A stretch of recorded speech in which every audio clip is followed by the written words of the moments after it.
Bibili na ang water service provider na Prime Water na pagmamayari ng mga bilyar ng kumpanyang pag-aari ng business tycoon na si Lucio Co. Ayon sa Villar Group, pumasok sila sa isang kasunduan para bilhin ng Crystal Bridges Holding Corporation ni Co ang Prime Water. Sa gitna yan ng mga reklamo kaugnay sa serbisyo ng Prime Water.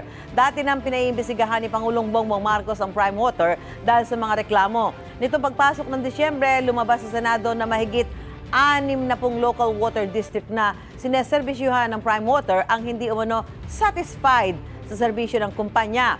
Dati nang ipinaliwanag ng Prime Water na wala silang nilabag sa mga joint venture agreement nila sa mga distrito.